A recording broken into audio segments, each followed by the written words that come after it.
The Barrett M82's recoil slammed into Maya Reeves' shoulder like a sledgehammer, but she didn't flinch. The rifle's report echoed across the Hindu Kush Mountains, a sound that could wake the dead or create them. Through her scope at an impossible 800 meters, she watched the target, a rusted oil drum perched on a ridge, explode into fragments. Commander Ryan Harrison lowered his binoculars slowly. His weathered face, carved by 4 decades of combat, showed something he hadn't felt in years: surprise. "Jesus Christ," whispered Boone Bull Thompson, the team's heavy weapons specialist. His Texas drawl carried across the firebase like wind through canyon walls. But that moment, that impossible shot in the thin mountain air, came later. 3 weeks later, after everything changed. Maya's workshop smelled like gun oil and metal shavings. She preferred it that way. Clean, honest, predictable. The scent reminded her of her father, though the memories came wrapped in pain she'd learned to ignore. At 27, she'd perfected the art of being overlooked. Standing 5'3" in her work boots, wearing oversized coveralls that hid her frame, she moved through the Marine Corps base like a ghost. The Marines who brought their rifles for calibration saw a pretty face and dismissed the mind behind it. They called her Barbie with a Barrett when they thought she couldn't hear. She heard everything. Maya ran her fingers along the barrel of an M40A3 sniper rifle, checking for imperfections with the precision of a surgeon examining a patient. The morning sun cut through the workshop's single window, illuminating dust particles that danced like stars in her private universe. "Perfect bore," she murmured to herself, peering through the barrel toward the light. "Zero throat erosion. This rifle's been babied." The door burst open without warning. Maya's hand instinctively moved toward the Sig Sauer P226 she kept hidden beneath her workbench, a habit from a life she pretended not to have. But she recognized the silhouette immediately. Colonel Frank Ironside Mitchell filled the doorway like a monument to a war that never ended. At 68, his shoulders still carried the weight of command, though he'd officially retired from the Marine Corps 5 years ago. His silver hair was military short, his blue eyes sharp enough to cut glass. "Maya," he said, not a greeting, a statement. She straightened, wiping her hands on a rag that had seen cleaner days. "Colonel, you don't usually visit my workshop. This isn't a social call." Mitchell stepped inside, closing the door behind him with deliberate care. The click of the latch sounded final, like a coffin lid. "I need you." Maya felt her stomach tighten. She'd known this moment would come eventually, had dreaded it, had somehow longed for it in the darkest hours of sleepless nights. "I'm an equipment tech," she said carefully. "I fix rifles, I don't use them." "Stop," Mitchell's voice cut like a blade through her deflection. "I've known you since you were 7 years old. Since your father, don't." The word came out sharper than she intended. Maya took a breath, forced her voice level. "My father died 20 years ago. That doesn't make me him." Mitchell pulled a tablet from his jacket, tapped the screen twice, and turned it toward her. The image froze her blood. The man on screen stood on a balcony carved into mountainside, Afghan mountains by the terrain. He wore traditional robes, but his eyes held a predator's calculation. Late 50s, maybe 60, with a gray beard and a face that had watched too many people die. "Khalid Nazari," Mitchell said quietly. "They call him the Wolf, Taliban commander. Responsible for 17 attacks on U.S. forces in the last 3 years. 63 American soldiers dead, 38 wounded." Maya stared at the screen, her throat dry. "Why are you showing me this?" "Because 20 years ago in November 2004, Nazari planned an ambush in Fallujah." Mitchell's voice dropped to barely above a whisper. "An ambush specifically designed to kill one man. Your father." The workshop seemed to tilt. Maya gripped the edge of her workbench, knuckles white. "James Reeves," Mitchell continued, "gunnery sergeant, scout sniper, the best I ever trained. Nazari knew Ghost was the greatest threat to his network, so he sacrificed 12 of his own men to set a trap, and your father walked into it." "He knew," Maya's voice cracked. "He knew, and he went anyway, because 40 Marines needed time to retreat. He chose them over himself." Mitchell paused. "He chose them over you." Maya closed her eyes. Her father's face materialized in the darkness, his gentle smile, his patient hands showing her how to breathe, how to squeeze a trigger between heartbeats, how to read wind in the dance of grass and leaves. "Why are you telling me this now?" "Because Khalid Nazari is still alive, still killing American soldiers, and we finally found him." Mitchell swiped the screen, showing satellite imagery of a compound nestled in Afghan mountains. "He appears twice a week, 14 seconds on a balcony. That's our window. Send a drone strike. Too many civilians, wrong optics. We need precision." Mitchell looked at her with an intensity that made her want to run. We need a sniper. The shot's over 3,000 meters, in mountains, with unpredictable wind. Maya laughed, but the sound held no humor. You have an entire Marine Corps full of snipers. Why? Because our best is injured, because this mission deploys in 72 hours, and because the team lead is someone your father trained. Mitchell set the tablet on her workbench. Commander Ryan Harrison, former SEAL, now a military contractor. He was with your father in Fallujah. Ghost saved his life. The name hit like a fist.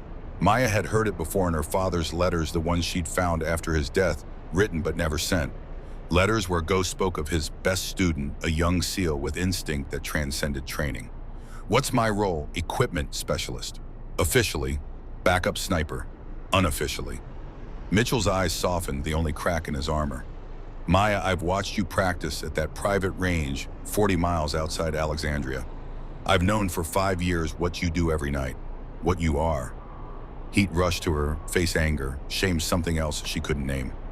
You've been following me, protecting you like I promised Ghost I would. Mitchell leaned against the workbench. You inherited your father's gift, maybe exceeded it, but you've been hiding it, living small, pretending to be less than you are. Why? Maya's hands trembled. She pressed them flat against the cold metal of the bench. Because everyone who knew Ghost expects me to be him, to fill his boots, to carry his legacy. Her voice broke. I can't be him. I'm just Maya. You're wrong. Mitchell straightened. You're not just Maya. You're the woman who shoots one Moe groups at 1,000 yards, who can read wind like your father read books, who has a gift that comes once in a generation. He picked up the tablet. And you're the only person who can kill the man who murdered Ghost. The workshop fell silent except for the distant sound of Marines training their cadence calls drifting through walls like ghosts of wars past and wars to come. Maya looked at her hands, mechanic's hands, scarred from metal edges and hot rifle barrels, but steady, always steady. When do we leave? The conference room smelled like stale coffee and testosterone. 5 men sat around a table covered with satellite imagery, weapon specs, and mission parameters typed in 12-point font that somehow made death seem bureaucratic. Maya stood in the doorway, still wearing her coveralls, feeling every eye turned toward her like searchlights. The man at the head of the table stood slowly. Commander Ryan Harrison looked exactly like his photographs, 6'1", gray hair, cut military short, a scar, tracing his left cheekbone like a lightning bolt frozen in flesh. 62 years old and built like he could still ruck 20 miles with a full combat load. His eyes pale blue and hard as winter ice assessed her in 3 seconds. Frank, Harrison said, not looking at Mitchell. I asked for a sniper. This is Maya Reeves. Harrison's expression didn't change, but something shifted behind his eyes. Recognition, maybe pain. James Reeves' daughter. Yes. I respected Ghost more than any man I've served with. Harrison's voice carried the flat authority of someone accustomed to being obeyed. He saved my life twice. I owe him everything. He paused. But respect doesn't win firefights. Experience does. She's a tech. This is Tier 1 work. Maya felt the familiar burn of dismissal, that special kind of erasure reserved for women in men's spaces. She'd learned long ago that arguing only made it worse. So she stayed silent, watching, cataloging weaknesses. The other 4 men studied her with expressions ranging from skepticism to outright hostility. Gareth Doc Williams, the team medic, had the lean build and watchful eyes of a man who'd seen too many friends die. British accent, former SAS, 58 years old, according to the brief Mitchell had given her. He sipped coffee and said nothing. Bull Thompson looked like his nickname, massive shoulders, barrel chest, hands that could crush walnuts. The heavy weapons specialist wore a Texas Rangers cap and contempt like a second skin. Wyatt Sullivan, the comms specialist at 47, had the calculating look of someone who trusted technology more than people. Former Navy pragmatic, dangerous in the quiet way that mattered. Dalton Preacher Hayes sat apart from the others, Bible open on the table beside mission docs. The primary sniper. 52, gray-bearded, with the 1,000-yard stare of someone who'd looked through a scope at another human being and pulled the trigger without hesitation. Gentlemen, Harrison said, mission brief, target Khalid Nazari, compound in Hindu Kush Mountains, eastern Afghanistan. Distance from optimal shooting position 3,200 meters. Target appears Tuesday and Friday morning, 0600 local time, 14 seconds maximum exposure. He tapped the satellite image. Preacher is primary shooter. Miss Reeves is Maya, she said quietly. Harrison looked at her. Excuse me. My name is Maya, not Miss Reeves, and if I'm on this team, use my name. The room went silent. Bull snorted. Doc raised an eyebrow. Wyatt typed something on his laptop, possibly updating his insurance. Harrison studied her for 5 long seconds. Maya will provide equipment support and function as backup if needed. Backup, Preacher's voice carried the soft drawl of Kentucky hills. Sir, with respect, 3,000-meter shots aren't something you learn in a workshop. Agreed, Harrison said, which is why she'll qualify before we deploy. He turned to Maya. You want on my team? Prove it. Tomorrow, 0900 range 400. 1,000-yard standard Marine qualification. Pass is 7 out of 10. Your requirement is 10 out of 10. Maya met his eyes. Fair enough. Perfect score, Bull muttered. She'll fold. Maya smiled, then a small, cold expression that made her look exactly like her father's photographs. We'll see. Dawn came to Virginia like a reluctant promise. Cold, gray, the kind of morning that made you question decisions made in warm offices far from consequences. Maya arrived 30 minutes early. She'd barely slept, spending most of the night in her apartment, disassembling and reassembling her father's rifle, a ritual she'd performed 1,000 times, muscle memory and meditation combined. The range stretched before her like Judgment Day. 1,000 yards of Virginia soil, autumn grass, brown from early frost, the distant target barely visible without magnification. Harrison's team assembled like pallbearers at a funeral. They brought coffee in thermoses, skepticism in their postures. Mitchell stood apart, saying nothing, his faith in her either unshakable or cruelly misplaced. 8 Marine instructors gathered as well. Word had spread. The daughter of Ghost Reeves was attempting qualification. They came to witness legacy or watch it crumble. Harrison checked his watch. You're early. Habit. Maya opened her rifle case slowly, deliberately. The Barrett M82A1 inside gleamed like a surgical instrument. Standard issue. Not her father's rifle that stayed home, too sacred for this particular kind of profaning. She assembled the rifle with economical movements. Stock, barrel, scope, magazine. Each click and snap precise, no wasted motion. The weather briefed itself. 18-mile-per-hour crosswind from 3 o'clock. Temperature 42 degrees Fahrenheit. Cold bore the barrel hadn't been warmed by previous shots, which meant her first round would fly different from the rest. Bull lit a cigarette. Money says she doesn't make it past shot 3.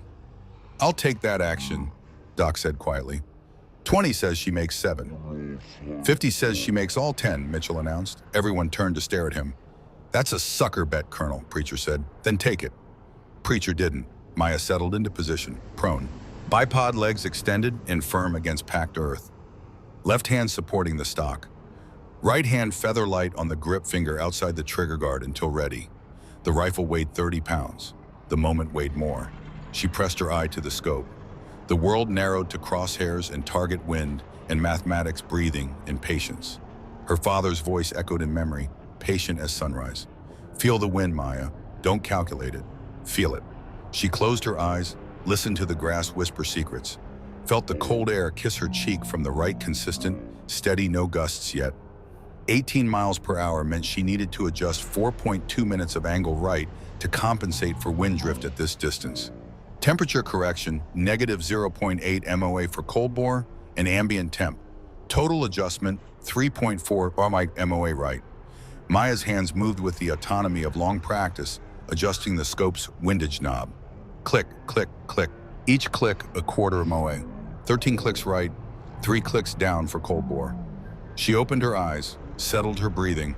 4-count inhale, 4-count exhale. Heart rate dropping from 68 to 56 beats per minute.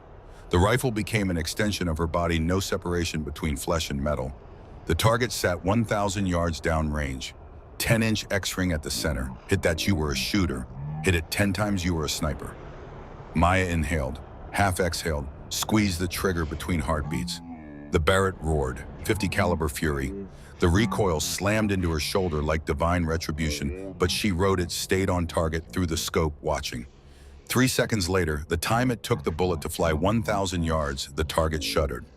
Dead center X-ring, one of the Marine instructors called through binoculars. Bull dropped his cigarette. Lucky shot. Maya didn't respond. She chambered the next round, the bolt action smooth as silk, and settled back into position. Same wind, same calculations, same cold mechanical process that transformed thought into death at distance. Shot 2 X-ring, shot 3 X-ring, shot 4 X-ring. By shot 7, the Marines had stopped talking. The only sounds were wind through grass, the Barrett's periodic thunder, and the distant ting of bullets punching paper. Maya fired shot 8, then 9, each report identical, each impact devastating. She chambered the 10th round, settling into the rifle one last time. Moving target! Harrison's shout cracked across the range like a whip. Before Maya could react, the downrange target began tracking, left to right, pulled by cables she hadn't known existed. 3 miles per hour lateral movement.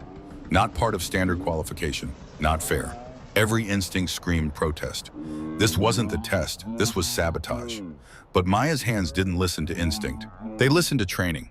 To thousands of hours at that private range, shooting in conditions her father had deliberately made impossible. Moving targets. Wind, rain, snow, darkness. When conditions are perfect, Ghost had written in one of his letters, "You're not training. You're just confirming what you already know." Maya tracked the target through her scope, calculated lead time. At 1,000 yards, a target moving 3 miles per hour needed 14 inches of lead to compensate for both target movement and bullet flight time. She shifted aim, led the target, breathing controlled, heart rate steady, squeezed. The Barrett spoke its final judgment. 4 seconds of flight time felt like years. The bullet intercepted the target mid-movement, punching through the X-ring, like destiny had always known exactly where that piece of copper-jacketed lead would end up. Hit! The Marine instructor's voice carried something that might have been awe. Dead center, moving target. Maya safed the rifle and stood slowly. Her shoulder would bruise 10-50 caliber rounds in rapid succession, guaranteed that. But the pain felt distant, unimportant. She turned to face Harrison and his team. No one spoke. Harrison walked forward, boots crunching on gravel. He stopped 3 feet from her, close enough that she could see every line age in combat had carved into his face. He looked at the Barrett in her hands. That's quite a toy for a technician. The words hung in cold morning air, dismissive and sharp. Maya felt something ignite in her chest. Not anger, something colder, more precise. She looked up at him, 6 inches of height difference that suddenly meant nothing, and her voice came out level, hard, absolutely calm. You think that's a toy, that's a Barrett 50 caliber. She didn't blink, didn't look away.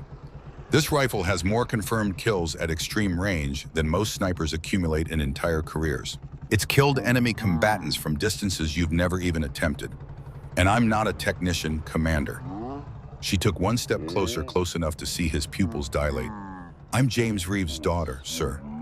The range fell into silence, so complete that Maya could hear her own heartbeat still steady at 56 BPM.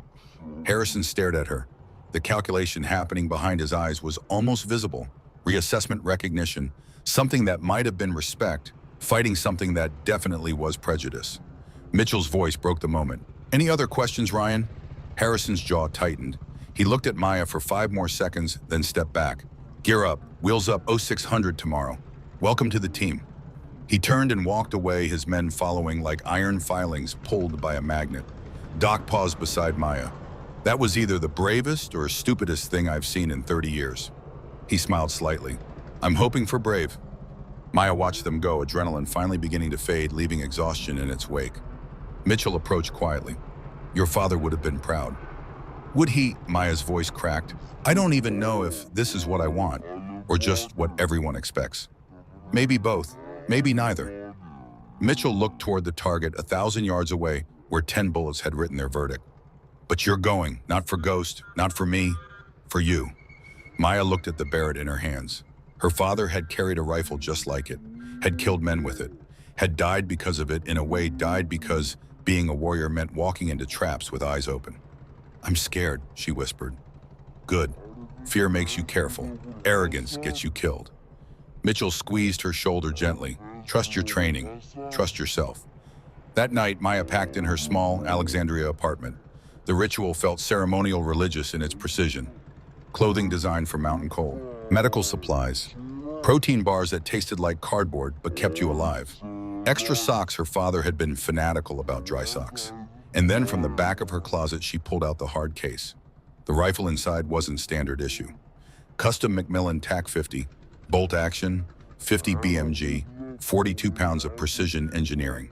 Her father's rifle left to her in a will that she'd read once and never again because the words hurt too much. The stock was worn where his cheek had pressed against it 10,000 times. The barrel showed micro scratches from desert sand and mountain grit, and engraved along the receiver in letters her father had carved himself, Ghost's legacy. For Maya, she ran her fingers over the words, feeling their depth. "I don't know if I can do this, Dad," she whispered to the empty apartment. "I don't know if I'm enough." The rifle, of course, said nothing.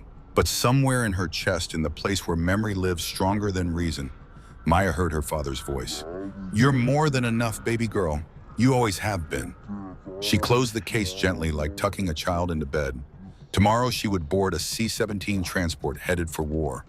Tomorrow she would face men who doubted her, a mission that might kill her, and a target who'd murdered the man who'd taught her everything that mattered. Tomorrow Maya Reeves would stop hiding.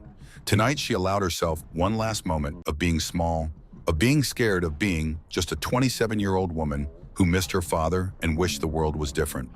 Then she locked that feeling away in the same place she kept her fear, and her doubt stood up and started loading magazines. The C-17 Globemaster's engines screamed their metal prayer to physics and thrust. Maya sat in the cargo bay surrounded by Harrison's team, the rifle case between her knees, heading toward mountains that had broken empires and men in equal measure. Harrison sat across from her, studying mission documents by red overhead light. After 20 minutes, he looked up. "Your father," he said, not a question, just an opening. Maya waited. Ramadi 2003, insurgent ambush on convoy. Ghost made a shot at 1,400 meters, 4 tangos, 6 seconds, saved 40 Marines. Harrison's voice carried something Maya hadn't heard before. Reverence. "I was one of those Marines." He never told me combat stories, only training, because he wanted you to have a choice. Wanted you to choose this life, not inherit it. Harrison folded the documents. "Why workshop? Why hide what you are?" Maya looked at the rifle case. "Because being Ghost's daughter is like carrying a monument. Everyone expects greatness, excellence, legacy, and I'm just, you shot 10 for 10, with a moving target at the end, in cold bore conditions." Harrison leaned forward. "You're not just anything, you're exceptional. Or lucky. Luck's what you call skill when you don't want to take credit for it." He paused. "Out there in Afghanistan, there's no room for hiding. People die when warriors pretend to be something less. And if I'm not good enough, then you would have missed. You didn't." Harrison's eyes held hers. "Ghost trained you. I can see his methods in your shooting. But there's something else, something yours. That's what makes you dangerous." The cargo bay shuddered through turbulence. Maya felt her stomach drop, then settle. "Tell me about Fallujah," she said quietly. Harrison went still. "What do you want to know?" "Everything. How he died, what he said, why he walked into that trap." "Mitchell told you it was a trap." Maya nodded. Harrison was silent for 30 seconds. "We knew something was wrong. Intel was too perfect, set up too convenient. Ghost said it was bait." He looked away. "I wanted to abort, but 40 Marines were pinned down 2 clicks away. They needed covering fire, needed time to retreat. So Dad volunteered." "No, he ordered me to stay. Said it had to be him because he was the best shot, most experience, best chance of success." Harrison's voice dropped. His last words to me were, "Tell Maya I'm sorry. Tell her to be better than me, not just like me." Maya felt tears threaten, but refused them. "Not here. Not now." "I've carried that message for 20 years, Harrison said. "Didn't know how to deliver it. Didn't know if you knew what you were. But watching you shoot yesterday," he shook his head, "you're already better. You just don't know it yet." The C-17 began its descent toward Bagram airfield. Maya felt the pressure change in her ears, the shift from journey to arrival. "Commander Ryan," he corrected. "On this team, we use first names. Hierarchy matters less than trust. Ryan, when we're in position, if the shot comes to me instead of Preacher, will you trust me?" Harrison looked at her for a long time. "Ask me again when we're on target." Which wasn't yes, but it wasn't no either. The plane touched down, hard tires screaming against runway, and Maya Reeves arrived in Afghanistan carrying her father's rifle and a legacy she'd spent 20 years running from. But running, she was beginning to understand, only worked until the moment you turned around and faced what was chasing you. And Maya was done running. Maya's lungs burned. Each breath at 8,000 feet felt like swallowing razor blades. She'd been climbing for 6 hours, carrying 107 pounds across terrain that killed the careless and broke the strong. Bull set the pace ahead of her. Fast, aggressive, testing. She kept up. The Hindu Kush mountains rose around them like the teeth of some ancient god, jagged, and unforgiving. Reading about these peaks in mission briefs hadn't prepared her for the reality. The cold that bit through tactical gear, the air so thin each breath felt borrowed. Firebase Phoenix clung to the mountainside like a barnacle to a ship's hull, desperate, stubborn, refusing to be dislodged. Sandbags and HESCOs and concertina wire transformed geology well into military geometry. Maya stepped off the Chinook's ramp into cold that bit through her tactical gear and found her bones. -5 degrees Celsius, wind at 12 miles per hour gusting to 18. The kind of cold that made metal stick to skin, that turned breath to ice crystals, that killed careless soldiers in their sleep. "Welcome to Hell's waiting room," Bull said, shouldering his pack. "Temperature drops another 10 degrees after sunset. Frost gets in your weapon. Better check that fancy rifle." Maya said nothing. She'd already done the calculations. At this altitude and temperature, her bullet's ballistic coefficient would change. Less air resistance meant flatter trajectory, but also more wind drift. The cold would affect powder burn rate, reducing muzzle velocity by approximately 30 feet per second. These were the kinds of details that separated good snipers from dead ones. The firebase commander, a Marine captain who looked 12 years old and exhausted beyond his years, briefed them in a plywood hut that smelled like diesel fuel in desperation. "Target compound is here." He tapped a satellite image blown up to poster size. 8 kilometers northwest, elevation 9,200 feet. Intel confirms Nazari maintains residence. Appears on eastern balcony Tuesday and Friday mornings, 0600 local, approximately 14 seconds. Approximately, Preacher leaned forward, his Kentucky drawl sharpening with professional interest. 12 to 16 seconds. Variable. He's not setting a timer. "What's security?" Ryan asked. 30 to 40 fighters, patrols but predictable. They sweep the perimeter every 4 hours. Your infiltration window is 2200 tonight. Next patrol is 0200 tomorrow. Maya studied the compound through the grainy satellite resolution. 3 buildings arranged in a U-shape.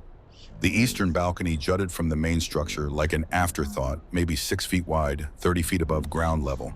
No cover, no concealment. Anyone standing there for 14 seconds was either stupid or confident. Nazari was not stupid. Optimal shooting position. Ryan's finger traced the map. Here, ridge designated Echo 7, 3,247 meters from target balcony, 3.247 kilometers. Maya's mind converted instantly. 2 miles, plus another 135 feet. The kind of distance where bullets fell more than they flew, where wind became your enemy or ally depending on how well you read its intentions. "Wind conditions?" Preacher asked. "Variable, 8 to 15 miles per hour direction, shifts with thermal currents. Morning shoot window gets the calmest conditions," which meant still nearly impossible. Ryan looked at his team. "Questions?" "Just one," Maya said quietly. Everyone turned. "Has anyone actually confirmed Nazari appears exactly at 0600, or is that an average of observed appearances?" The captain blinked. "Intel report says 0600. "That's not what I asked." Silence stretched. The captain shuffled papers, found a different document. "Observations over 6 months. Appearances range from 0553 to 0607. So we have a 14-minute window where he might appear for 14 seconds. Maya looked at Ryan. "That changes timing calculations for security avoidance." Ryan's expression didn't change, but something behind his eyes shifted. Recognition maybe, or reassessment. "Good catch," and he said, "We adjust patrol timing based on 0550 window."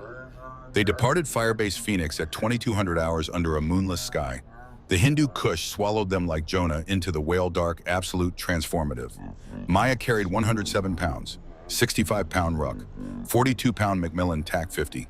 Her own body weight was 118 pounds. The math was simple and brutal.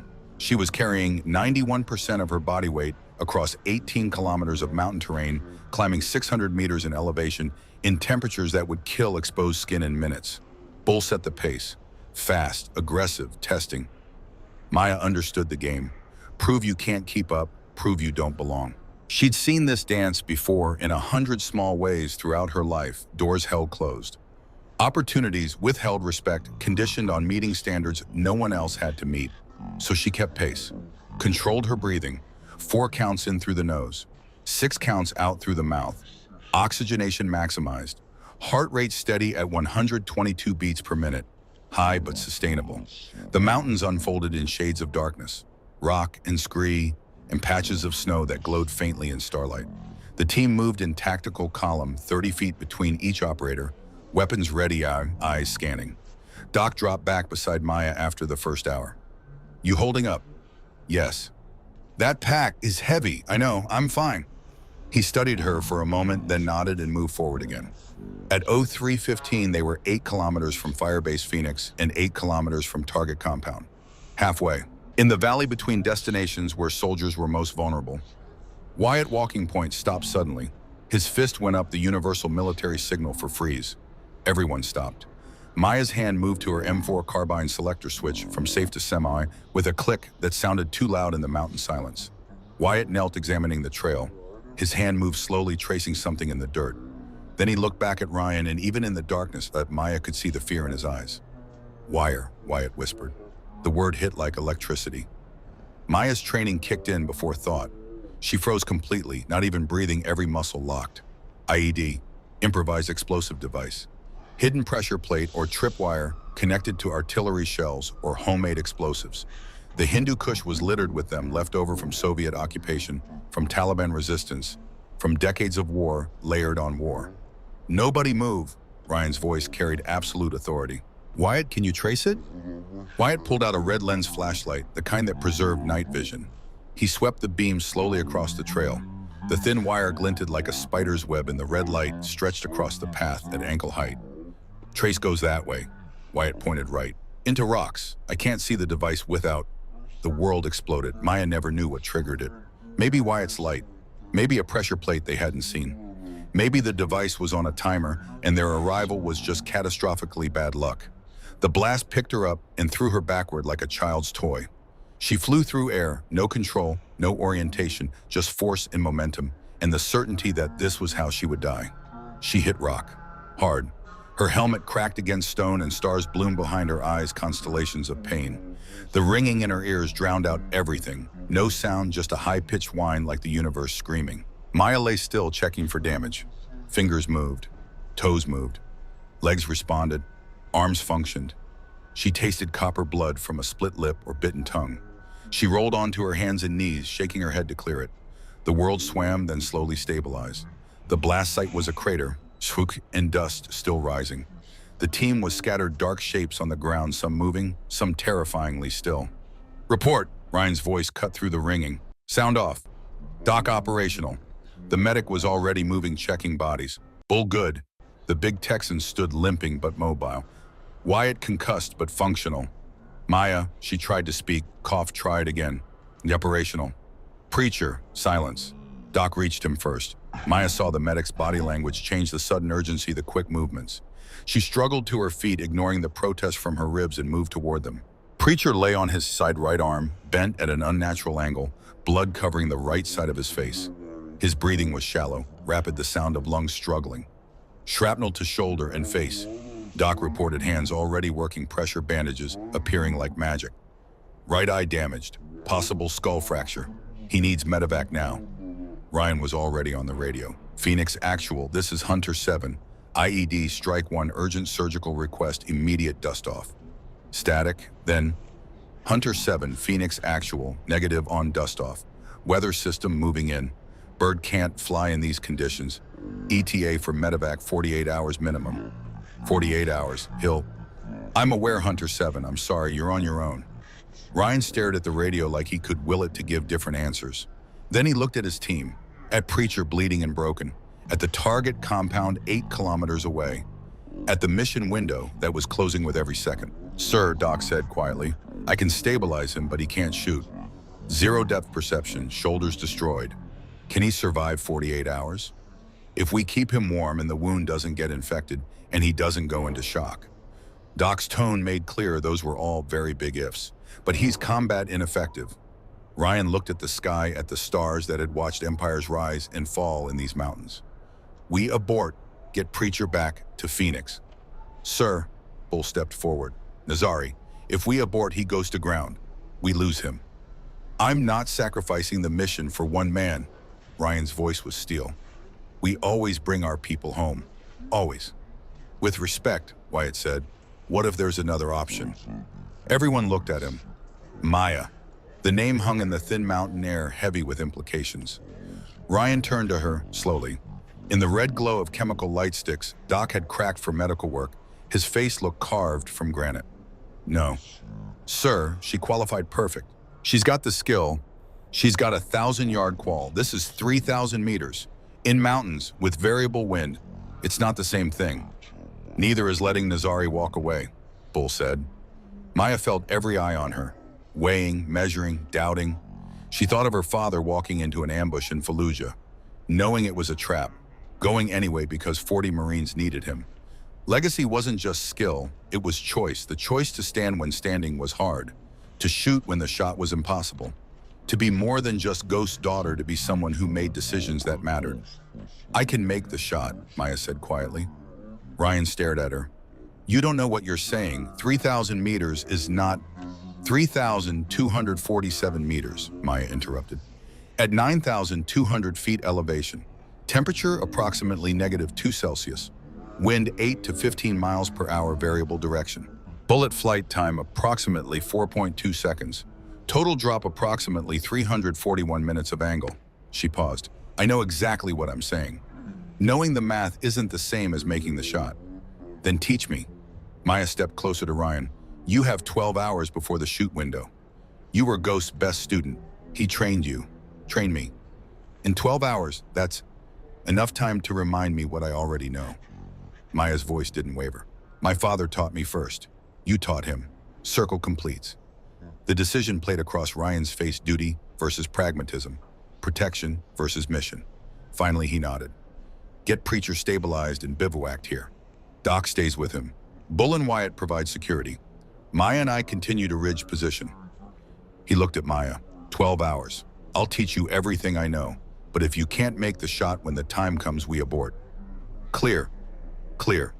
They moved through darkness like ghosts, leaving behind Preacher's shallow breathing and Doc's quiet prayers. The 8 kilometers to ridge position felt longer than the 8 they'd already traveled, each step weighted with new purpose. Ryan set a slower pace now, stopping frequently to test Maya's knowledge. Wind check. Maya closed her eyes, felt the air on her face. 11 miles per hour from 2 o'clock. Steady, no gusts. How do you know no gusts? The sound, gusts whistle. This is smooth flow. Temperature effect on powder burn. Every 10 degrees Celsius change affects muzzle velocity by approximately 0.4%. We're at -2, rifle will be cold soaked. Estimate velocity loss of 30 to 35 feet per second from standard. They climbed. Rock gave way to snow, then back to rock. The Hindu Kush tested every muscle, every joint, every cell that needed oxygen the thin air wouldn't provide. At 0500 hours, they reached Echo 7 Ridge.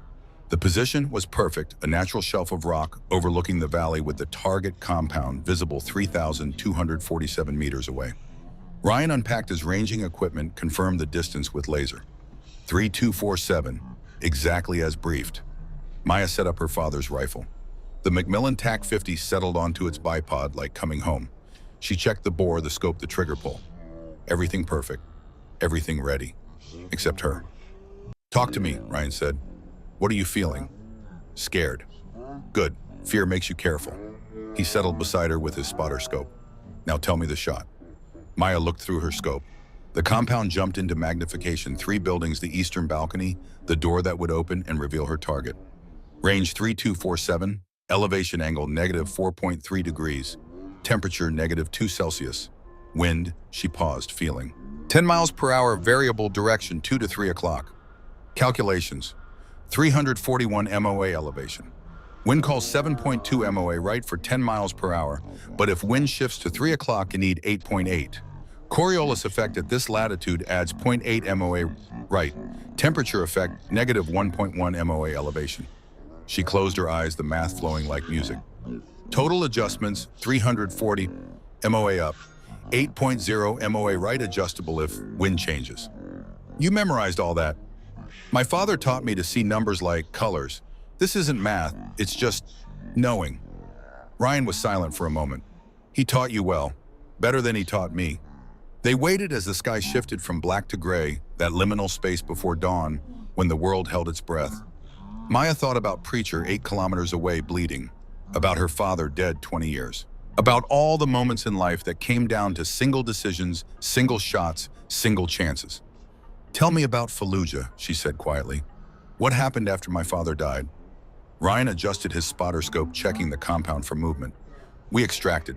40 Marines made it out. 3 didn't, including Ghost. We carried his body 12 kilometers through hostile territory because we don't leave our people. Did he suffer? It was fast. He made his shot, took out 4 tangos in 6 seconds. They returned fire. He was hit in the chest. Died in my arms. Ryan's voice went rough. His last words weren't about the mission. They were about you. Tell Maya I love her. Tell her to be better than me. Maya felt tears threaten. I don't know how to be better than a legend. You're already better. You just haven't proven it to yourself yet. At 0530, Wyatt's voice crackled over the radio. Hunter 7 Overwatch. Contact. 20 plus hostiles, 400 meters north of your position, moving your direction. Ryan grabbed binoculars, scanned. Confirmed. It's a security sweep. They're early. ETA to your position, Maya asked. 8 minutes. Target window is 0550 to 0607. I know. Ryan keyed his radio. Bulldog, be advised we have company inbound. Maintain position and silence. Copy. Ryan looked at Maya. We have a problem. Security sweep arrives at our position in 8 minutes. Target might appear in 20 minutes. We'll be in a firefight when the shot window opens. Or we abort now, Maya said. Or we abort. She looked through her scope at the compound, at the balcony where a man who'd killed her father would stand for 14 seconds, offering the only chance for justice she might ever get. There's a third option, Maya said slowly. I'm listening. Nazari's running a security sweep. That means he knows something's wrong, possibly knows we're here. She turned to Ryan. If he's paranoid enough for random sweeps, he's paranoid enough to check the perimeter himself before his scheduled appearance. That's speculation. No, that's psychology. You don't send security unless you're worried. And if you're worried, you want visual confirmation before you expose yourself. Maya checked her watch. I think he appears early, not 0600, closer to 0550, maybe even 0545. If you're wrong, we're blown and he escapes. If I'm right, we complete the mission before the sweep reaches us. Ryan studied her for 10 long seconds. That's a hell of a gamble. It's not gambling, it's reading the pattern. Nazari survived 20 years by being careful. Careful people verify threats. Maya looked at him. Trust me. Trust my father's training. The mountains held their breath. Somewhere below, 20 Taliban fighters moved toward their position, minutes away. Somewhere in the compound, a man who'd killed Ghost prepared for his day, unaware that legacy was about to come calling. Ryan keyed his radio. Bulldog, stand by. We're holding position for early target appearance. Say again, sir, we have... I know what we have. Trust Maya's read. Hunter 7 out. He looked at her. If this goes wrong, it won't. You sound like your father. Good. At 0543, as security forked and closed to 600 meters, as the sky shifted from gray to pale blue, the compound door opened. Maya's heart rate, steady at 62, dropped to 54. Khalid Nazari stepped onto the balcony. He wore traditional Afghan robes, brown and weathered. His gray beard caught the early light. He held binoculars, scanning the mountains, looking for threats he could sense but not see. Target, Ryan whispered. Range 3247. Wind 10 miles per hour, 2 o'clock steady. You have the shot. Maya's world narrowed. The rifle became her body. The scope became her eye. The bullet waiting in the chamber became her will. She felt the wind on her face. 10 miles per hour. Steady. No gusts, yet the morning calm before thermal currents started. Her breathing slowed. 4 count inhale. Hold. 6 count exhale. Heart rate 52. Nazari turned slightly, presenting his back. Not ideal. Center mass was best, but backs worked if the angle was right. Maya settled the crosshair between his shoulder blades, adjusted for wind, for distance, for the weight of 20 years of grief and 10,000 hours of training. Wind shift, Ryan said. 12 miles per hour now, 3 o'clock. Maya adjusted. 8.8 MOA right instead of 7.2. Small changes at this distance meant life or death. He's turning, Ryan said. About to go back inside. 6 seconds. That's all she had. Maybe less. Maya inhaled. Full breath. Let half out. Held. Found the space between heartbeats where the world went still and eternal and perfect. Her finger, feather light on the trigger, began to squeeze. Not a pull. A squeeze. Gentle. Inevitable. The Macmillan TAC-50 roared. Recoil slammed into her shoulder, 36 foot-pounds of energy trying to break bones. Maya absorbed it, rode it, stayed on target through the scope. The bullet left the barrel at 2,800 feet per second, 50 caliber, 750 grains of copper-jacketed lead, angry and precise. Flight time 4.2 seconds. Maya watched through her scope, not breathing as the bullet flew. She could almost see it, a dark streak against pale sky, arcing down from the ridge toward the valley, dropping, wind, pushing it right, gravity pulling it down. Nazari was halfway through the doorway when the bullet arrived. The impact was catastrophic. The 50 caliber round hit between his shoulder blades with 8,000 foot-pounds of energy. His body jerked forward, then collapsed, disappearing into the doorway. "Hit," Ryan said, voice tight with awe. "Confirmed hit. Target down." Maya chambered another round, automatically training overriding emotion. She kept the scope on the doorway, watching for movement. Nothing. "Confirmed kill," Ryan said. "Holy God, 3,247 meters. Maya, that's impossible." The compound exploded into activity. Fighters poured from buildings. Alarm sounded. Chaos bloomed like blood in water. "Security sweeps breaking in to run," Wyatt reported over radio. They heard the shot. "ETA, your position 4 minutes." "Time to leave," Ryan said. He started packing gear with professional speed. Maya stared through the scope at the doorway where Nazari had fallen, where the man who'd killed her father had breathed his last breath, never knowing his death had been waiting 20 years. She thought she'd feel satisfaction, victory, something clean and complete. Instead, she felt hollow, empty, like she'd carried a weight for so long that without it, she didn't know how to stand. "Maya," Ryan's hand on her shoulder, "we need to move, now." She nodded, packed the rifle with hands that shook slightly. Not from fear, from adrenaline crash, from the enormity of what she'd just done, from the knowledge that she'd crossed a line her father had crossed, and there was no going back. They ran. The Hindu Kush Mountains, indifferent to human drama, watched as two figures sprinted across rock and scree, pursued by men with guns who didn't know they were chasing ghosts. Behind them, 2,300 meters of ground between ridge and rendezvous point. A fighting retreat that would test everything they had. The extraction became a blur of violence. Maya transitioned to her M4 covering sectors while Ryan called in artillery support. She dropped 8 more Taliban fighters during the 47-minute retreat, controlled bursts at ranges between 200 and 400 meters. Faces she could see, men who dropped and didn't rise. 9 kills total, 9 men who'd woken up that morning not knowing it was their last. A grazing round caught her left shoulder.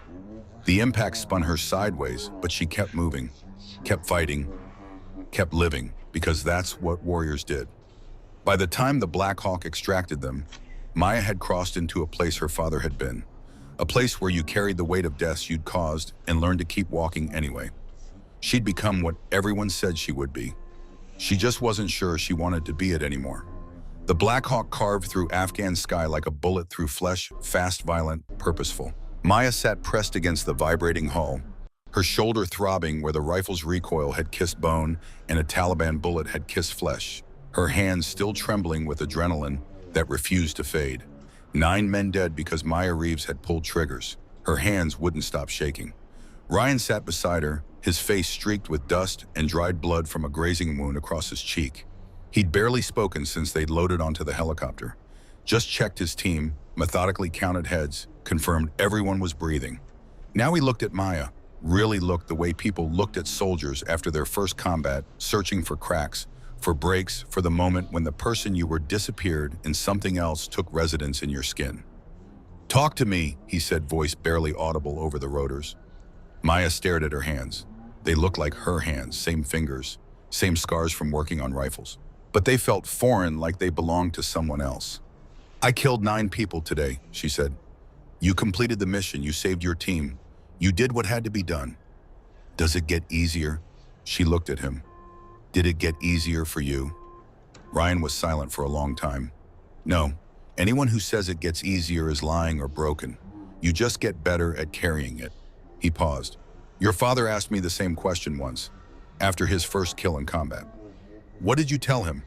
"I told him the day it stops bothering you is the day you need to stop pulling triggers." Ryan leaned back against the hull. "You're not a killer, Maya. You're a warrior. There's a difference. Warriors do hard things because someone has to. Killers do hard things because they want to." Maya closed her eyes. Behind her eyelids, she saw Nazari's body jerk from the bullet impact. Saw the 8 other men drop during the retreat. Saw their faces frozen in that final moment between living and not. I don't feel like a warrior. I feel like I'm drowning. Then drown. Let it wash over you. Don't fight it. Ryan's voice held hard-won wisdom. The ones who fight it, who try to pretend they're fine, they're the ones who break later. Feel everything now. Process it, then pack it away somewhere safe. The helicopter banked hard, beginning its descent toward Bagram Airfield. Through the open door, Maya could see the sprawling base acres of tents and buildings, an aircraft, a small American city carved into hostile territory. Preacher lay strapped to a litter dock beside him, monitoring vitals with the intensity of a man willing his patient to keep breathing. The injured sniper's face was pale, bloodless, but his chest rose and fell with stubborn regularity. The Black Hawk touched down hard. Medical personnel swarmed the helicopter before the rotors stopped spinning. They extracted Preacher with professional efficiency, rushing him toward the field hospital while Doc ran alongside. The rest of the team stood on the tarmac, suddenly purposeless, the adrenaline crash hitting like a physical weight. Debrief in 4 hours, Ryan said. Get food, get clean, get some rest if you can. The truth revealed the debrief took place in a secure room deep inside Bagram's intelligence section. Windowless, soundproof. The kind of room where classified operations were discussed and uncomfortable truths were filed away. 3 men sat across the table from Maya and Ryan, 2 CIA officers in civilian clothes, 1 Army colonel with a Special Operations Command patch and eyes that cataloged everything. Commander Harrison, the colonel said, walk me through the mission. Ryan's report was crisp, professional, delivered without emotion. He detailed the infiltration, the IED blast, Preacher's injuries, the decision to continue with Maya as primary shooter. He described the shot with technical precision, range when environmental conditions result. 3,247 meters, one of the CIA officers said. That's beyond current record by approximately 300 meters. He looked at Maya. You made this shot. Yes, sir. Under combat stress with hostile forces closing on your position. Yes, sir. The 3 men exchanged glances. Some unspoken communication passed between them. This stays classified, the colonel said finally, for Miss Reeves' protection and operational security. No official record, no public acknowledgement. Understood. Understood, Ryan said. The CIA officer opened a folder, slid documents across the table. We recovered intelligence from Nazari's compound. He paused. The 2004 Fallujah ambush was a trap, planned specifically to kill Ghost. He knew, and he went anyway. Maya's world narrowed to the document in front of her. Her father's last radio transmission, preserved in official type transcript, November 12, 2004, 14:37 local time, Reeves J. It's a choice, sir. My choice. I'm the best shot. I've got the angle. I can take enough of them to give Falcon their window. Pause. Sir, tell my daughter something for me. Tell Maya I'm sorry I won't see her grow up. Tell her I'm proud of her. Tell her to be better than me, not just like me. And tell her this was my choice, nobody's fault. Just my choice. Out. The room fell silent. Maya stared at the words until they blurred, her father's final thoughts before walking into death with eyes open. He made that choice, Ryan said softly. Nobody ordered him. He volunteered, because that's who Ghost was. He chose them over me. Maya's voice shook. No. The colonel's tone held surprising gentleness. He chose to give you a world where 40 families stayed intact, where 40 Marines came home. He chose to be the kind of father who taught his daughter what honor looks like, even if the lesson cost him everything. Maya felt tears burning, threatening. She refused them. Not here. Is there anything else, sir? The colonel exchanged glances with the CIA officers. Not at this time. You'll be contacted regarding recognition for this operation. Dismissed. The debrief concluded with paperwork signatures and the bureaucratic transformation of violence into administrative record. By the time Maya walked out of the secure room, the Afghan sun was setting, painting the Hindu Kush mountains in shades of orange and red. Ryan walked with her across the base. They didn't speak. Sometimes silence was the only language that fit. At the transient quarters, Ryan paused. You did good today. Better than good. Exceptional. I don't feel exceptional. I feel hollow. That's normal. First kills always feel that way. He studied her. Your father felt the same way. He told me once that the weight gets lighter, not because you stop caring, but because you learn to balance it with the good you do, the lives you save, the missions you complete, the evil you stop from spreading. Did it work? Did he find that balance? He found it in you. Every letter he wrote, every story he told about you, every time he mentioned your name, that was his balance. You were his proof that the world was worth fighting for. Ryan squeezed her shoulder gently, then walked away, leaving Maya standing in the gathering darkness, trying to figure out if she was strong enough to carry what her father had left her. Homecoming. The flight home was a blur of cargo planes and commercial airlines and airports where no one looked twice at the small woman who'd changed the course of a war in 14 seconds of impossible precision. She arrived at Quantico Marine Base on a gray September morning that smelled like rain and new beginnings. Mitchell met her at the base entrance, his face unreadable. "Walk with me." They walked in silence toward the sniper school building, past Marines running training evolutions, past ranges where rifles spoke in practice cadence. "How are you?" Mitchell asked. "Complicated." "Good. Simple answers after complex events mean you're not processing correctly." They stopped overlooking Range 400. Ryan's report was glowing, said you made decisions under pressure that saved the mission. "I did my job." "You exceeded your job." Mitchell turned to face her. "Which brings me to why we're here. I've arranged something. A ceremony, private. Just people who need to know. I know, but this isn't about what you want. It's about what you've earned." His voice softened, "And what your father would have wanted." Before Maya could respond, Mitchell started walking. She followed, legs moving on instinct. Inside the sniper school building, the main classroom had been transformed. Chairs in rows, 30, maybe 40 people in dress uniforms. At the front, a podium and an American flag worn from operations. Maya recognized faces. Ryan and his team, the Marine captain from Firebase Phoenix, several sniper school instructors, and scattered throughout older men, 50s, 60s, even a few pushing 70 wearing uniforms with scout sniper tabs and ribbons that told stories of wars. "Who are they?" she whispered. "Marines your father trained. Marines who served with him. Marines who knew Ghost." Mitchell guided her forward. They came to honor his legacy. A man stood at the podium, ancient and weathered like driftwood, 74 years old with a spine age in combat couldn't bend. His uniform bore more ribbons than Maya could count. Command Sergeant Major Everett Stone Palmer. "Ladies and gentlemen," Stone's voice carried decades of authority, "we are gathered to recognize exceptional achievement in precision marksmanship under combat conditions." Miss Maya Reeves stepped forward. Maya's legs moved on their own. She found herself before the podium, before Stone, before eyes that understood what she'd done. Stone looked at her with eyes that had watched empires fall. 26 years ago, I trained a young Marine named James Reeves. He was arrogant, stubborn, and gifted beyond measure.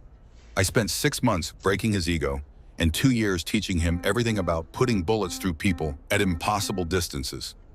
A few quiet chuckles from the older Marines. War humor. Ghost became the best student I ever trained. He exceeded my skills by his 3rd deployment, made shots I wouldn't have attempted, saved lives I couldn't have saved. Stone paused. When he died in Fallujah, I lost proof that the world could produce men like that, heroes who chose honor over survival.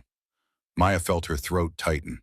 3 weeks ago, Colonel Mitchell told me James Reeves' daughter had made a shot at 3,247 meters, under combat conditions, under enemy fire, with hostile forces closing. Stone's voice dropped. I told him that was impossible, that only Ghost could have made that shot. Even Ghost would have called it low percentage. He stepped down, approached Maya directly. "But you made it, against all odds. You made the shot and eliminated a target who'd killed American soldiers for 20 years, including your father." Stone reached into his uniform jacket, pulled out a small wooden box worn smooth by handling. "Your father gave me this before his last deployment, told me to hold it until his daughter was ready, until she'd proven she was more than his legacy, until she'd become her own legend." He opened the box. Inside, on faded red velvet, lay a small metal tab, worn, scratched, stained with sweat and time and desert sand. Maya recognized it instantly. Her father's scout sniper tab. James Reeves wore this for 15 years, through Iraq, through Afghanistan, through every mission where he put his life on the line. Stone lifted the tab with gentle reverence. He wanted you to have it, not as inheritance, as recognition that you'd earned the right to carry what it represents. Stone pinned the tab to Maya's shirt, his ancient hand steady. The metal settled over her heart, and Maya felt something shift inside, some locked door opening, some weight lifting, some part of her father finally coming home. "Welcome to the Brotherhood, daughter of Ghost," Stone said quietly. "You've honored his memory and exceeded his hopes." Stone stepped back, came to attention, and saluted Maya. Then, like a wave spreading through the room, and all 35 veteran snipers rose to their feet. They stood at attention, back straight, despite decades of wear, and saluted in unison. The silence was deafening. These men who'd fought in Korea in the Cold War and Desert Storm in Fallujah and Kandahar stood as one to honor Ghost's daughter. Maya's breath caught. This wasn't protocol. This wasn't ceremony.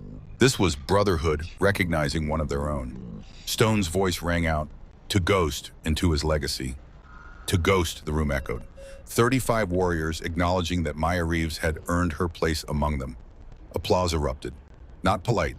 Real applause from people who understood what that tab meant, what that shot represented, what it cost to do hard things. Maya couldn't hold the tears anymore. They came like a dam breaking 20 years of grief and fear and doubt, finally resolving into something sustainable. Stone hugged her. This ancient warrior pulled her close in an embrace that felt like being wrapped in history. He loved you more than life, Stone whispered. Never doubt that. This is just confirmation of what Ghost always knew. The ceremony continued. Ryan told the mission story. Bull admitted his prejudice had almost cost them. Doc spoke about her refusal of pain medication, how she'd kept fighting even wounded. Then the older Marines shared stories about Ghost, stories Maya had never heard. About her father as a young Marine, as a warrior who'd made impossible shots and impossible decisions, and remained humble through it all. By the time it concluded, Maya was emotionally exhausted, barely standing. Mitchell approached. There's more. 3 things. I don't know if I can... Job offers. Mitchell pulled out folders. Instructor position, $185,000 annually. They want you teaching the next generation. Second folder, Marine Corps consultant, part-time, $160,000. You'd work with Marines like your father. Third folder, Ryan's company, partnership, equal profit share, $250,000 plus. But it means field work. Maya stared at the folders. I can't. You don't have to decide now. Mitchell squeezed her shoulder. But know this, your father's legacy continues with you. How you carry it forward is your choice. 4 months later, January 2025, 4 months passed. September became October, became November, became December, became January. Maya watched seasons change, watched the world spin while she figured out where she fit. She'd accepted 2 offers. CIA instructor 3 days per week, Ryan's partnership for select missions 4 to 6 per year. The combination gave her what she needed. Her first training class started on a gray January morning. 14 students, mix of branches, ages 24 to 38, 2 women, 12 men, all looking at their instructor with curiosity and skepticism. Maya stood at the front in instructor's uniform, the scout sniper tab over her heart, her father's legacy visible. I'm Maya Reeves, she said. For 8 weeks, I'll teach you advanced sniper skills. Some will pass, some won't. This course isn't about being tough. It's about making impossible shots under impossible conditions. Questions. Sergeant Bryce Callahan. 26 Army Ranger raised his hand.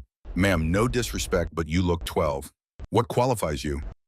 The room tensed. Maya smiled. Fair question. I qualified perfect on 1,000-yard standard. I've made shots exceeding 3,000 meters under combat conditions. I've worked with the best snipers this country has produced. And I learned from the best teacher possible. She paused. My father, Gunnery Sergeant James Reeves. Ghost. The room went silent. Ghost was legendary. Ghost's daughter, Callahan said quietly. Ghost's daughter, Maya confirmed. But I'm not teaching you to be him. I'm teaching you to be better versions of yourselves. To combine old-school fieldcraft with modern technology. To be warriors who think as much as they shoot. She turned to the whiteboard. First lesson, the rifle isn't your primary weapon. Your brain is. The rifle is just a very loud pencil for writing corrections. Let's talk about aiming that pencil correctly. The 8 weeks were grueling. Maya pushed harder than they expected, demanded precision they didn't think possible, and transformed them from good shooters into exceptional snipers. By course end, all 14 exceeded their records. 10 qualified for advanced schools, 2 got special operations assignments, and Callahan personally thanked her on graduation. Ma'am, I was wrong, completely wrong. You're the best instructor I've ever had. I'm not the best, Maya said. I'm just carrying forward what was taught to me. In week 3, Ryan visited. He watched Maya teach windage calculations and at lunch break approached. You're a natural teacher.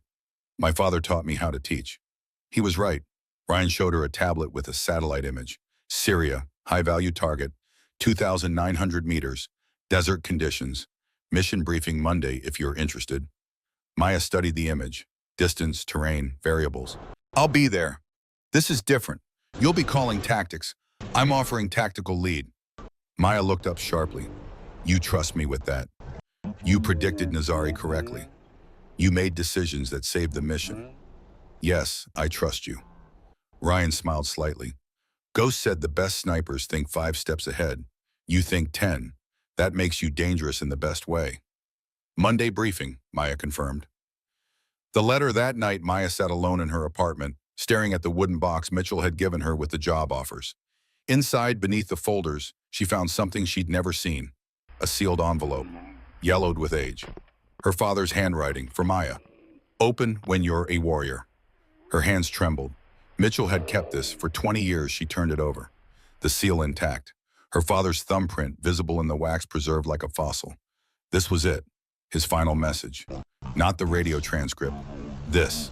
Maya's heart hammered. She'd spent 20 years running from his legacy, 3 weeks proving she could carry it, 4 months learning to balance it. Was she ready? She broke the seal. Inside, a single sheet covered in her father's precise handwriting. My dearest Maya, if you're reading this, I'm gone. I'm sorry. Sorry I won't see you graduate. Won't walk you down the aisle. Won't meet your children. Won't grow old watching you become the woman I know you'll be. But most of all, I'm sorry if you think you have to become me. That's the opposite of what I want. You probably think I wanted you to be a soldier, a sniper, another ghost carrying forward some legacy. You're wrong. I trained you because I saw a gift greater than mine. Natural ability, surpassing anything I could teach. I wanted you to have the option to use it if you chose. But Maya, hear me clearly. You don't owe me anything, not continuation of my career, not vengeance, not becoming a warrior because your father was one. You owe yourself everything. The chance to discover who Maya Reeves is, what she wants, what gives her life meaning beyond impossible shots. The shot you've made, the one that led you to open this, proves you have skill. But skill without purpose is mechanics. I don't want you mechanical. I want you fully, completely, beautifully human. 3 things. First, I died by choice. If I'm gone, it's because I sacrificed myself for something that mattered more than survival. Don't grieve the decision. Honor it by living fully. Second, you are more than my daughter, more than my legacy, more than my skills wrapped in a smaller package. You are Maya Reeves, unique, exceptional, worthy of respect and love, regardless of whether you ever pick up a rifle again. Third, I'm prouder of who you are than what you do. Your kindness matters more than your accuracy. Your character matters more than your kills. Your humanity matters more than your warrior skills. The world will try to define you by your talents. Don't let it. Define yourself by your choices, by the life you build, by the people you love, and the causes you serve, and the version of yourself you see in the mirror. Be better than me, Maya, not just as a shooter, as a human being, as someone who uses violence only when necessary and chooses peace whenever possible, as someone who teaches as much as she fights, as someone who builds as much as she destroys. You don't need to prove anything to anyone, not to the Marines, not to the world, not even to me. You proved everything I needed the first time you smiled at me as a baby. Everything else is footnotes. Live fully, fight when you must, teach always, love deeply, and know that wherever I am, whatever comes after, I'm watching you with pride so profound it would break me if I wasn't already so completely filled with joy at having been your father. Shoot straight, shoot true, my beautiful daughter. And when you're done shooting, put down the rifle and dance. All my love, forever and always, Dead Ghost. Maya read the letter 3 times, then a 4th. Each reading uncovered new layers, new permissions. Her father hadn't wanted her to become him. He'd wanted her to become herself. And Maya, sitting with tears streaming and a smile breaking through like sunrise through storm, finally understood.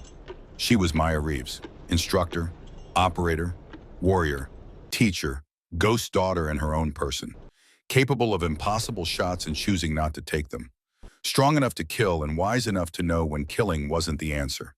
She didn't have to choose between teaching and operating, between peace and war, between being her father's legacy and being herself. She could be all of it, everything. The full, complicated, beautiful reality of a human being who contained multitudes. Epilogue. The next morning, Maya drove to Quantico early. The range was empty, morning fog still burning off. She unpacked her father's TAC-50, set it up on the 1,000-yard line, loaded 3 rounds with careful reverence. The first shot for her father, for Ghost, For the man who'd taught her everything and wanted her to exceed him. The second shot for herself, for Maya. For the woman who'd made impossible shots and learned she was more than her accuracy. The third shot for the future, for whoever she'd become, for all the choices still ahead. 3 shots, 3 perfect hits, 1.8 inches at 1,000 yards. Better than her qualification day. Maya safed the rifle stood and looked at the Virginia hills. They weren't as dramatic as the Hindu Kush, but they held their own beauty, their own promise. A vehicle approached. Ryan's truck. He got out, walked over with 2 cups of coffee steaming in cold air. Practicing, he asked, handing her a cup. Remembering. Good memories. The best ones. Maya sipped. The coffee was terrible but warm and present and real. Monday briefing, I'll have tactical plans ready. You don't have to. I want to. This is who I am. Teacher and warrior. Both. She looked at him. My father wanted me better than him. I think that means being more complete, more human, choosing when to fight and when to teach. Understanding both are necessary. Ryan smiled. Ghost would be proud. I'm proud. And I'm just your partner. Just my partner, Maya echoed. That's not small. Partners trust each other, support each other, challenge each other. Then I'll challenge you Monday. Your tactical plan better be solid. It will be. I learned from the best. Maya looked at the target where 3 bullets had written their story. Ready to go. Where to? Breakfast. Then I have class at 10:00, then Syria mission planning, then more coffee because I'm running on 4 hours sleep. The life of a warrior instructor, Ryan said. The life of Maya Reeves, she corrected. They walked to their vehicles. 2 warriors, different generations, different paths, united by understanding what it meant to carry rifles and responsibilities equally. As Maya drove away, she glanced in the rearview mirror, saw the targets disappearing, saw her father's rifle secured in back, saw her reflection, tired eyes, coffee-stained, smile, scout, sniper tab visible. She looked like someone who'd found what most people search for and never found. She looked like someone who'd made peace with legacy and choice, with being extraordinary and being human, with carrying her father's memory while building her own future. She looked, Maya thought, like herself, and that was enough. That was more than enough. That was everything. 3 months later, Maya stood on a Syrian ridge at dawn, Ryan spotting beside her, but this time she wasn't just a shooter. She was tactical lead. Wind's shifting, Ryan said. Your call. Maya studied the target compound through her scope. 2,900 meters. Desert thermals rising. 3 possible windows for the shot. Her planning, her decision, her responsibility. We wait. Target will check the courtyard in 4 minutes. Better angle, stable wind. Ryan didn't question, just nodded. Your operation. 4 minutes later, the target appeared exactly where Maya predicted. She took the shot. 2,900 meters. Perfect center mass. Confirmed kill, Ryan said quietly. Then you were right about the timing. How'd you know? Maya saved her rifle, smiled. I learned from the best. Both of them. Ryan and Ghost. Old school and new. Combined in her. That's what made her exceptional. Not the shots she could make, but the wisdom to know when to make them. And the courage to be fully human in between. Maya Reeves had made impossible shots. But her greatest achievement was learning that being extraordinary didn't mean being consumed by violence. It meant having wisdom to choose when violence was necessary and courage to choose peace whenever possible. She was Ghost's daughter. She was her own person. She was both and neither, and everything the world needed from warriors who understood that the true battle wasn't against enemies abroad, but against the temptation to let conflict define you. And as she packed her rifle and prepared to go home to teach and train and occasionally answer the call to impossible shots in impossible places, Maya finally understood her father's last lesson. Shoot straight, shoot true. And when you're done shooting, put down the rifle and dance. She was learning to dance, and the music was beautiful.